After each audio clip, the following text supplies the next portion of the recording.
Hi, welcome to the Southlake and DFW real estate market update for November of 2025.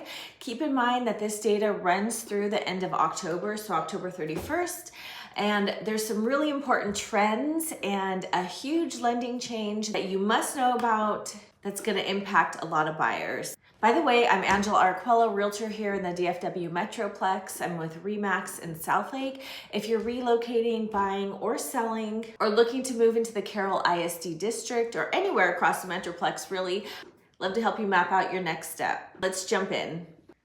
So overall, DFW sales volume is down year over year. You can see the historical data here for the last 5 years in DFW. This year's the lowest compared to all the way back to 2020. Active listings are up with sales somewhat less in September, but overall pretty consistent and up from the beginning of the year. So Southlake is behaving exactly like I would say a luxury destination market would. Slower tempo, steady pricing, and steady demand. Here's where we landed for October. There were 174 active homes for sale, with 50 of them being new listings. This is actually the lowest we've seen since January.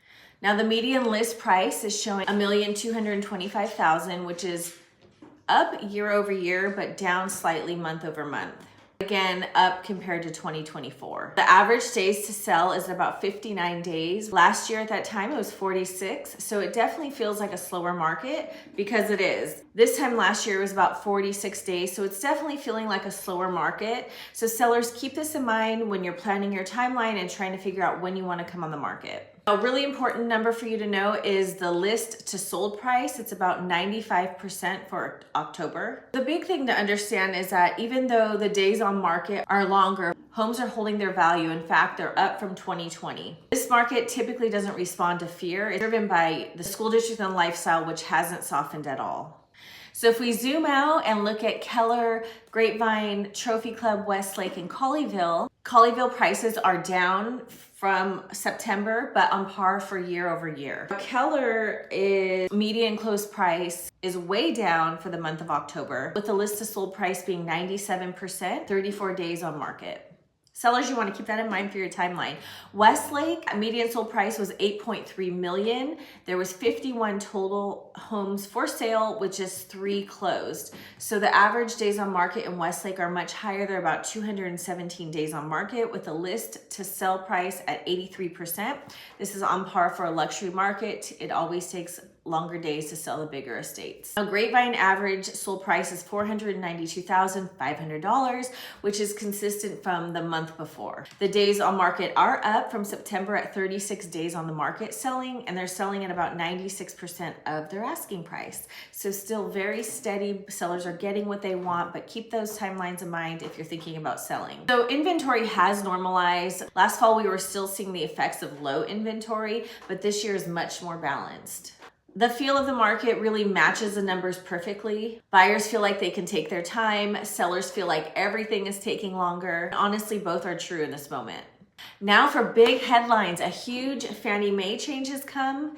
Starting November 16th, Fannie Mae's desktop underwriting system, which is a computer-generated system they use for underwriting on most conventional loans, is no longer going to require the 620 minimum credit score for conventional loans.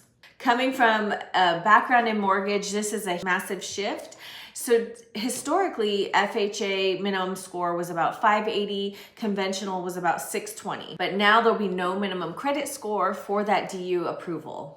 Instead, what they're going to do is the DU is going to look at more of a full risk assessment, looking at a buyer's entire financial picture instead of just a 3-digit number or digit score. So who does this help? Responsible renters with thin credit, first-time home buyers, or people who don't use credit, those who have been almost ready but not quite there. And sellers, the good news is that this can bring a fresh wave of buyers into the market, especially the spring. And it absolutely has the potential to affect rent versus buy decisions as lease renewal times come up. Overall, everything feels very hopeful. Rates are coming down. They're moving towards better rates. So if you're a buyer, I think you're feeling like you have more options. Homes that are sitting longer obviously present more better opportunities. If you want a deal, fall and winter are typically your moment. If you're a seller, you may feel like the market is dragging with the longer days on the market, but here's the key, buyers are still interested. Homes are selling at about an average of 98% of the list price, so the value is there. It's been a consistent year. Slower pace, yes. Weak values, no. So I really expect the rest of the year to stay consistent. I think it's not gonna be fast, it's not gonna be frantic, but more calm and steady. But if rates continue to inch down and this DU rule brings more qualified buyers, I would expect spring of 2026 to feel very different. We'll probably see it being more competitive, more movement, more activity on both the buy and sell side. If you're thinking about selling, I have a wonderful pricing strategy, a strategy that works, especially in this kind of market where you need exposure and you need a smart strategy to create momentum, attract offers, and ultimately get your home sold for the most money. I'm happy to walk you through how this works and whether it makes sense for you and your home. If you're planning a move and you're upsizing or downsizing or relocating to any of these DFW Metroplex areas, let's talk about your next steps. I'm Angela Arquilla, again, realtor here with RE/MAX in Southlake, Dallas-Fort Worth Metroplex, and I'm here to help you stay one step ahead. I hope you have a great day.